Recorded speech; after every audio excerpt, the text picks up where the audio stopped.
Selamat pagi, siang, dan sore teman-teman. Untuk pertemuan AKM 1 kelas Asdosku minggu ini kita pakai video aja. Kita nonton melalui YouTube ya. Terus untuk keaktifan minggu ini aku anggap semuanya keaktifan gitu ya. Terus kita mau belajar hutang tidak lancar nih untuk minggu ini. Hutang tidak lancar adalah hutang yang diekspektasikan lunas lebih dari satu siklus normal perusahaan atau yang akan dilunasi lebih dari 1 tahun. Nah, macam-macamnya itu ada hutang obligasi, hutang wesel jangka panjang, hutang hipotek, hutang pensiun, dan hutang leasing.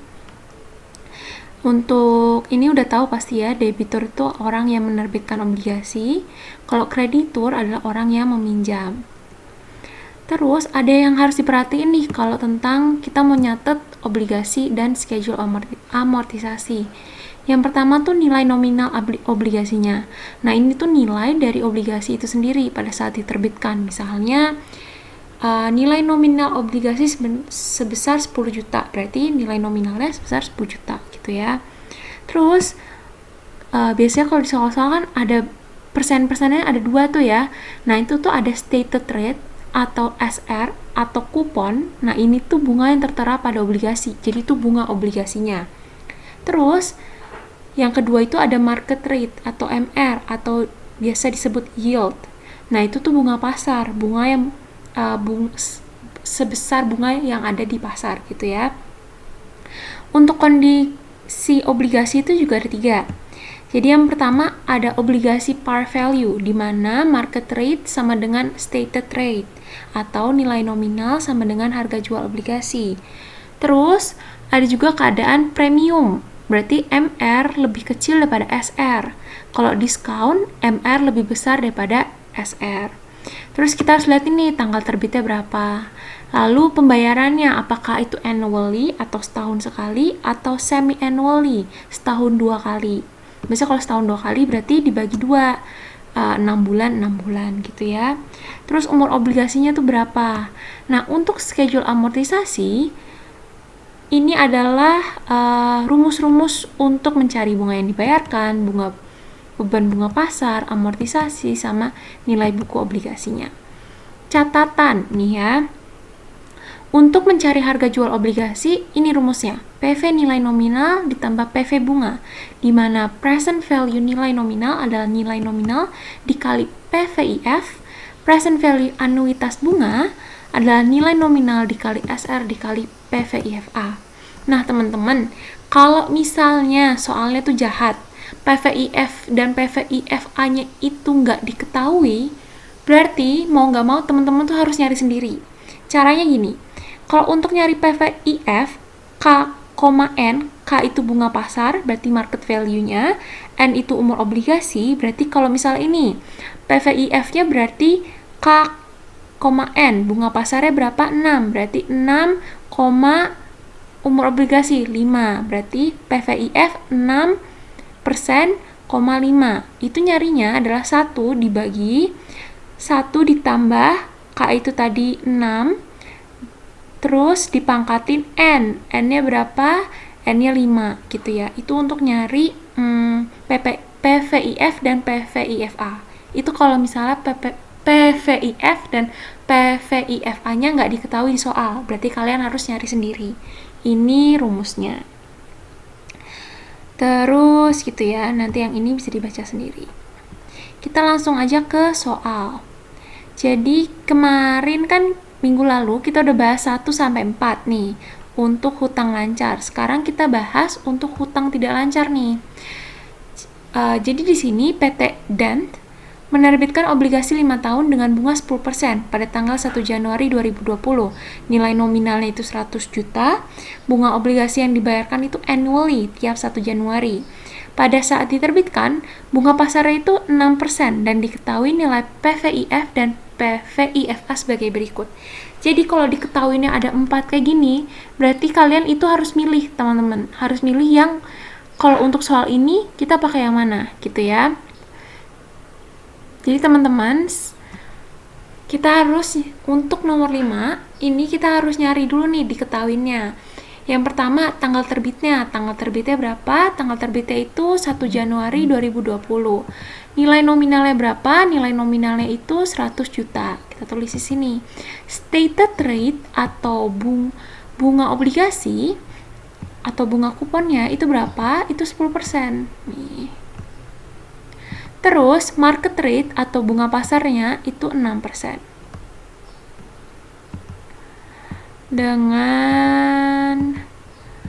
Dengan umur tadi berapa? 5 tahun ya. Itu diketahuinya. Terus kita harus nyari nih. Yang pertama kita lakuin adalah kita cari tahu dulu apakah ini premium, obligasi, atau par value. Kita lihat, kita bandingin nih SR sama MR-nya. Kalau sama berarti par value. Kalau nggak sama kita harus bandingin nih, apakah itu diskon atau premium. Kita lihat ya. Nah, ini ternyata premium, teman-teman, karena SR-nya lebih besar daripada MR. Itu ya, 10% lebih besar daripada 6%. Terus kita diminta untuk yang pertama, berapa harga jual obligasinya? Cara ngerjainnya gini. Harga jual adalah present value nilai nominal ditambah present value bunga. Present value nilai nominal adalah nilai nominal dikali 0,747. Ini ya, PVIF. Terus untuk present value bunga adalah nilai nominal dikali MR dikali dengan PVIFA. Nah, terus kan ketemu nih 74,7 juta sama 42,120 juta. Nah, ini ditambah untuk nyari harga jual. Nanti ketemunya 116.820.000. Itu ya. Terus ini adalah jebakan teman-teman. Jadi kalian kalau tipe-tipe soal tuh ada yang jahat dimana malah nggak diketahuin sama sekali, atau dikasih tahu malah 4, padahal kalian cuma butuh 2. Untuk nentuin kalian PVIF dan PVIF-A-nya itu ambil yang mana, tadi ya, PVIF itu kan K, N, di mana K adalah bunga, N itu adalah umurnya. Nah, K itu tuh apa? Bunga pasar, bukan bunga obligasi. Berarti kita pakai bunga pasar nih, 6%. Nah, ini berarti nggak usah dipakai, teman-teman. Ini cuma jebakan. Yang kita pakai adalah yang di bawah. Karena aku ulangin ya, K itu adalah bunga pasar, N itu adalah nominal tahun. Berarti bunga pasarnya itu tadi 6%. Berarti pakai yang di bawah. Itu ya. Untuk yang B, apakah obligasi tersebut dalam kondisi premium, diskon, atau diskon? Dan berapa premium atau diskonnya? Tadi udah ketahuan ya.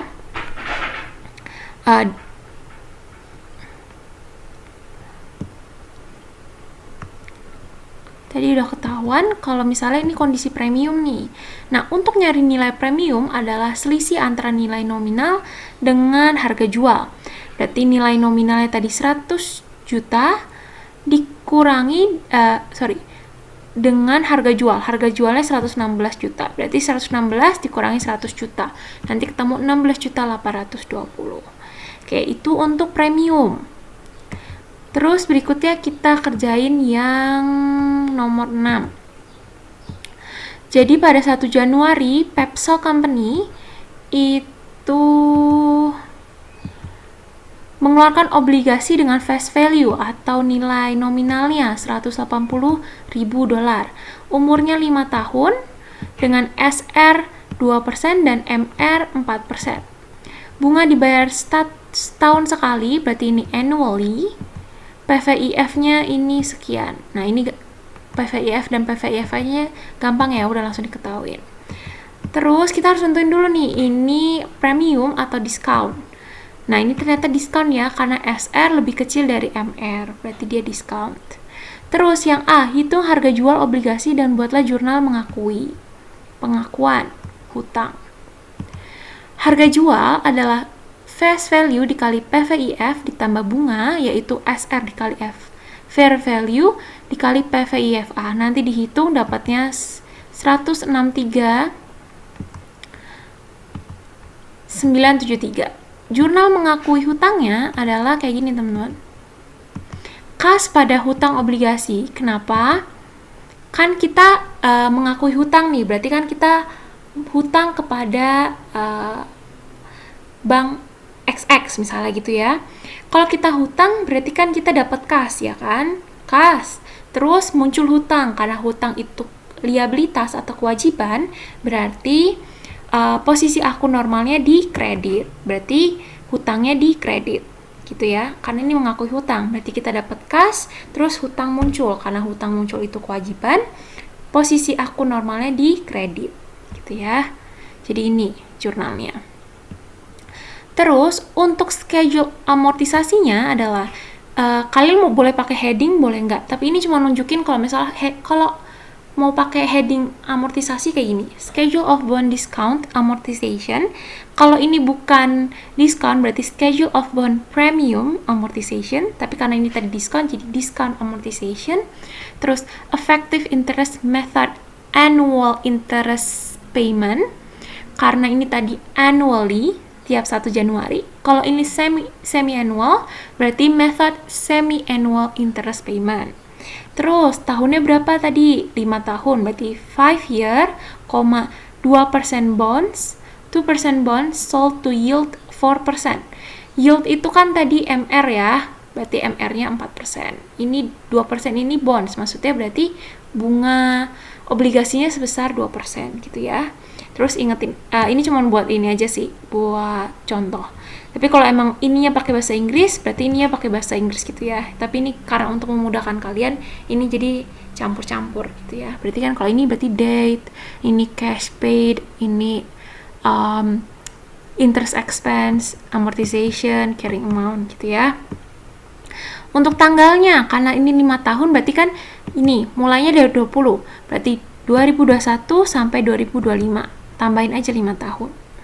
Terus carrying amount-nya dapat dari mana? Dapat dari sini nih tadi, harga jualnya tadi nih. Yang tadi kita dapat nih. Nih. Untuk carrying amount. Terus untuk kas bayarnya adalah bunga. Bunganya 3.600. Dapat dari mana? Tadi kan di atas sudah kita nyari nih. Bunga SR dikali F, fair value. Berarti 2% dikali 180.000. Itu kalau kalian hitung nanti dapatnya 3.600, guys. Nah, untuk beban bunganya adalah MR dikali carrying amount tahun sebelumnya. MR kita tadi berapa? MR kita 4%. 4% dikali 163.973. Nanti dapatnya 6.559. Terus, untuk amortisasinya itu adalah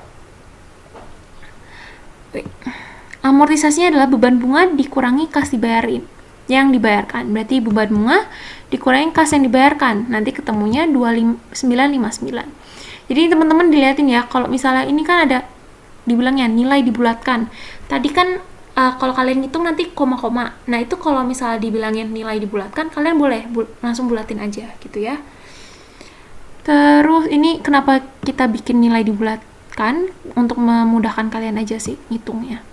Terus carrying amount-nya itu carrying amount tahun sebelum ditambah amortisasi. Berarti carrying amount ini ditambah amortisasi. Nanti ketemunya ini. Untuk ke bawahnya sama teman-teman. Gitu ya. Nanti bisa dihitung sendiri.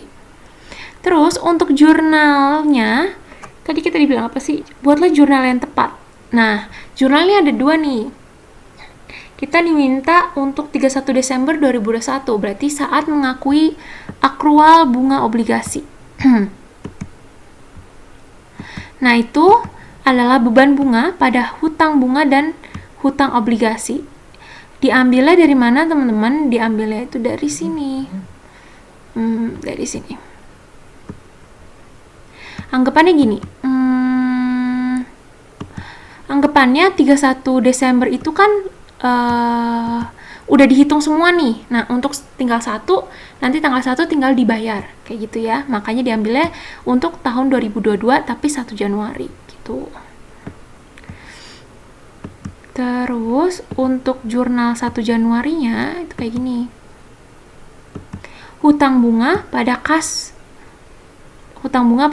gitu ya. Kan dia bilang kita 1 Januari ini pembayaran bunga nih. Pembayaran bunga kan berarti kas yang dibayarin.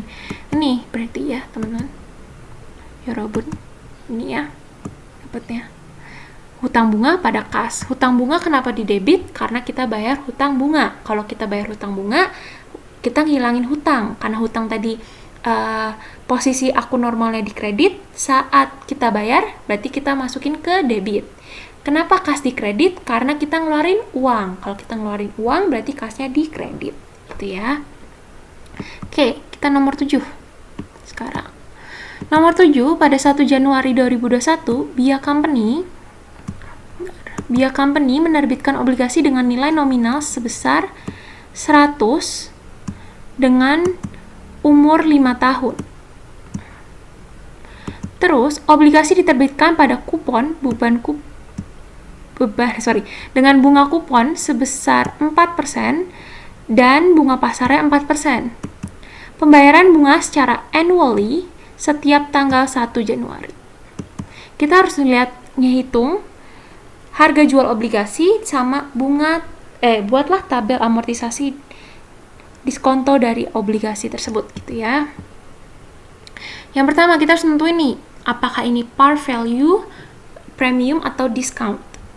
Caranya gini, kita langsung aja. Nah, karena tadi sama-sama 4%, berarti dia par value ya. Terus kita ngitung harga jualnya nih. Harga jualnya tadi sama nih. Nanti setelah dihitung dapatlah 100.000. Oke. Terus untuk tabel amortisasinya kayak gini. Tabel amortisasinya pertama tanggal ya. Tanggal itu kan tadi mulai dari tanggal berapa? 1 Januari. Oke. Terus berapa tahun? 5 tahun. Berarti tambahin aja nih ke bawah 5 tahun. Terus kas dibayarinnya adalah bunga. Berarti 4% dikali 100.000. 4.000. Terus beban bunga itu adalah MR dikali carrying amount tahun sebelumnya. MR-nya tadi 4% dikali 100.000. Nah, karena par value, teman-teman, kas dibayar sama beban bunga nih sama nih. Karena ini sama, amortisasinya sama. Amortisasinya sampai ke bawah juga sama, 0. Kenapa? Amortisasi kan beban bunga dikurangin kas dibayar. Beban bunga sama kas dibayarnya kan sama. Berarti kan 0. Jadi, singkat cerita, kalau par value itu gampang karena ininya sama gitu.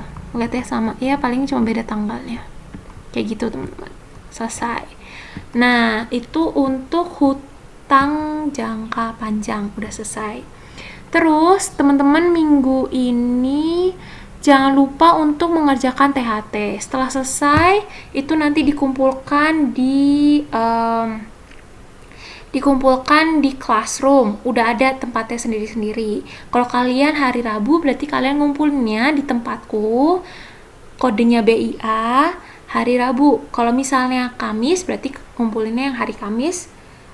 Di tempat hari Kamis yang kodenya aku juga gitu ya. Jangan salah. Karena kalau salah nilai kalian nggak ada gitu ya. Dan aku nggak buatin kalian remedi. Jadi udah nilai kalian itu yang kalian kumpulin adalah nilai kalian gitu ya. Oke, gitu aja teman-teman. Semoga bisa mengerjakan. Terima kasih.